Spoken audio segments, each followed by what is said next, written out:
ubushishozi n'ubutuzi dukomeza gutyo rero amvelope abakosozi bamaze gukosora bakayishyikiriza timurida nabo akayisubiramo areba kandi cyane akita ku giteganya. Iyo amvelope irangiye timurida amaze kurebamo neza ayihereza aba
Yes, twongeye kubashimira tunabaha ikaze mwebwe mudahwema kudukurikira gatanu ku kandi kuri muyoboro wacu wa YouTube, aho tugenda tubagezaho amakuru aba agiye atandukanye, amakuru aba yizewe, aba akigezweho cyangwa se amakuru aba agisohoka mu bitangazamakuru nk'ibi ngibi hano mu gihugu cyacu cy'u Rwanda, amakuru aba ari gukwirakwira hirya no hino hano mu gihugu cyacu cy'u Rwanda.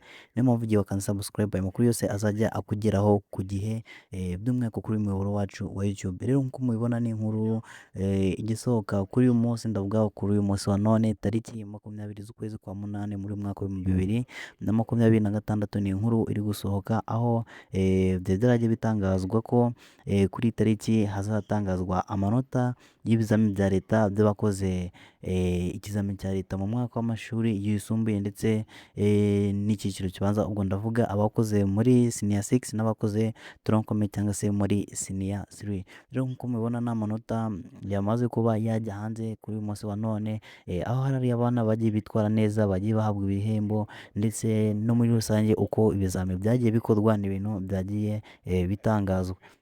Rero tutihuse, ibyo byose ni ibintu mwabashe kuba mubona. Icyo tugiye kubagezaho ni inkuru by'umwihariko kuri uyu mwana tugiye kumugarukaho, wahize abandi mu bakoze ibizami bya leta cyangwa se ibizami bisoza imyaka y'amashuri baba barimo. By'umwihariko ndavuga muri rusange uyu Rwego Rutijima Yekibulino ni umwana wize mu karere ka Bugesera, yaje kuba yagira amanota 99.6.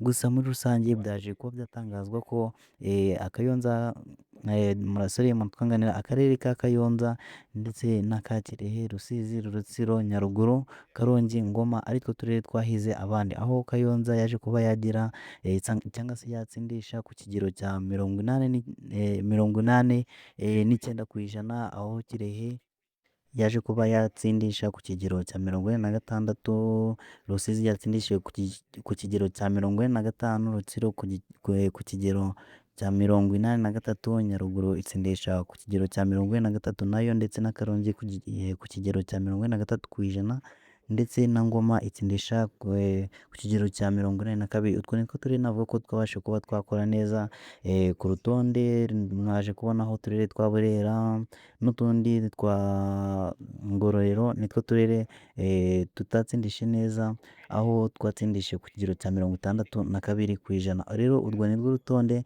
nyirizina rw'uko abana bagiye bapafomenga by'umwihariko mu gihugu hose, ndetse NESA cyangwa se ikigo gishinzwe gutangaza amanota cyangwa n'ibizamini bya leta cyagaragaje ko mu mwaka wa mbere cyangwa senior 1 abimuwe cyangwa se bari barakoze ari abanyeshuri 243,958.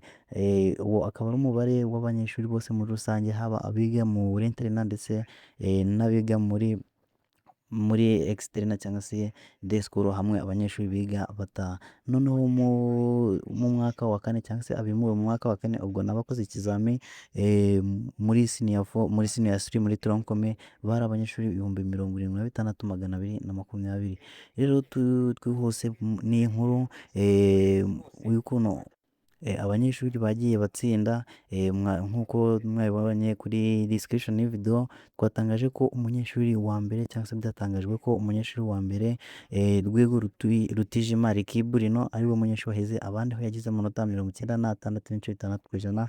Murabyumva ko ari amanota menshi cyane, yaje kuba yatangazwa ndetse ahabwa ibihembo n'abayobozi bo muri NESA cyangwa se muri REB, ikigo cy'uburezi hano mu gihugu cyacu cy'u Rwanda, ndetse yaje akurikiwe n'abandi bana by'umwihariko bizara mu karere ka Bugesera. Hari abanyeshuri bagera mu 8 baje kuba banganya, bose bagira amanota 98 n'ibice baje kugira amanota 99.4. Urumva ko batagiye barushanwa cyane, kuko uyu wa mbere afite 99.6, ukurikiyeho akagira 99.4. ubwo murumva ko ari difference y'amanota abiri gusa arimo hagati ya 99.6 ndetse na 99.4. Ndetse uyu mwana Rwego Rutijima Ricky cyangwa se Burino wahize abandi ku manota 99.6 yaje gutangazwa ndetse ashyirwa imbere, aho yagiye afata ifoto y'urwibutso hamwe n'abayobozi nk'uko twebwe bakora hano muri NESA ndetse no muri REB. Ahabwa n'ibihembo bigiye bitandukanye, ndavuga nka certificate laptop. Ni certificate ihamya neza ko ari we mwana wahize abandi, by'umwihariko mu bizami bya leta muri promotion cyangwa se muri level yararimo muri senior 6 muri mwaka wa 2025 ndetse 2026. Ndavuga 2025 2026 kuko nk'uko mubizi ari wo mwaka w'amashuri baba bari kwiga ubu ngubu. Ni nyuma y'uko NESA itangaje ayo manota ivuga ko mu kwezi gutaha, mu kwezi kwa 8 Nzeri tariki 16, nimba ntibeshe neza, turaza kubareba neza tubabwire, yavuze ko aba bana bazasubira mu bigo by'amashuri, ndetse bakomeje kugenda basobanurira ababyeyi ikibazo bibaza cyane, impamvu umwana asaba ikigo ariko icyo kigo ntagihabwe. NESA yaje kuba yabisobanura neza ivuga ko ari ibintu bidashoboka. Yatanze urugero ku kigo kimwe bavuga ngo niba ikigo kiriho cyangwa se kiriho imyanya 100 ugasanga cyasabwe n'abantu 20,000, urumva ko ari ibintu bidashoboka kugira ngo abo bana bose 20,000 boherezwe kuri icyo kigo, kandi ikigo ubwacyo cyakira abanyeshuri 100. Rero yavuze neza uko bikorwa kugira ngo abo bana cyangwa se icyo kigo cyakire abanyeshuri. Bavuze ko muri abo bana bose 20,000 baba barasabye icyo kigo, harebamo cyangwa se batoranyamo abana 100 ihwanye n'imyanya icyo kigo kiba gifite, akaba ari bo bana boherezwa kwiga kuri icyo kigo, cyangwa se akaba ari bo bahabwa imyanya kuri icyo kigo. Icyo ni ikibazo kimwe mu bibazo byinshi ababyeyi bakomeje kugenda bibaza, impamvu abana babo basaba ibigo ntibagende babihabwa. Rero iyo niyo mpamvu, kandi urumva ko ari impamvu yumvikana, niba ikigo ubushobozi gifite bungana cyane cyane ukubye cyangwa se bwikubye inshuro nk'icumi abanyeshuri baba bagisabye, urumva abo bana ntabwo bose bakorezwa muri icyo kigo, ahubwo haraturanwamo abana bakoze neza muri abo bose bagisabye, akaba ari bo bahabwa umwanya muri icyo kigo cy'amashuri. Bakomeje kugenda bagaragaza abandi bana bagiye batsinda neza, aho twagiye tubona by'umwihariko mu cyiciro cya tronc-commun cyangwa se muri O level watsinze kurusha abandi, aho yagize amanota 98.7. Urabyumva ntabwo ari menshi cyane, cyangwa se ntabwo ari make ugereranyije n'ay'uwa mbere wo muri senior 1 cyangwa se ugiye muri senior 1.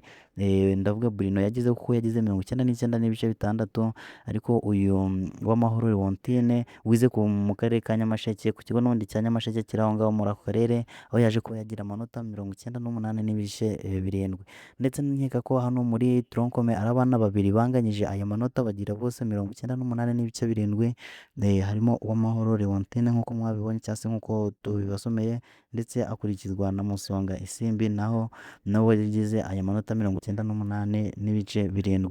Nawe yize mu karere ka Gasabo hariya ku kigo cy'amashuri cya Fawe, aho baje kuba bakurikirwa na Ganza Joel nawe agize amanota 98.6. rero abo nibo bana baje kuba bahiga abandi by'umwihariko uyu Rwego Rutijima Rikibu rino tumuhe congratulation, tumwifurize amahirwe menshi by'umwihariko nko kuba atangiye senior 1 cyangwa se segonderi. Imana izabane nawe kandi azakomeze atsinde, akomeze guha ishema ababyeyi be ndetse n'igihugu muri rusange. Rero iyo niyo nkuru twaba tubazaniye, n'andi makuru menshi aragenda asohoka ashingiye by'umwihariko kuri iyi nkuru yose, nta handi uraza kuyasanga ni kuri uyu muyoboro. Wowe gisabwa nta kindi ni ugukanda subscribe kugira ngo utagenda ucikwa n'izindi nkuru nyinshi zigiye zitandukanye turagenda tubagezaho kuri iki kinyamakuru cyacu.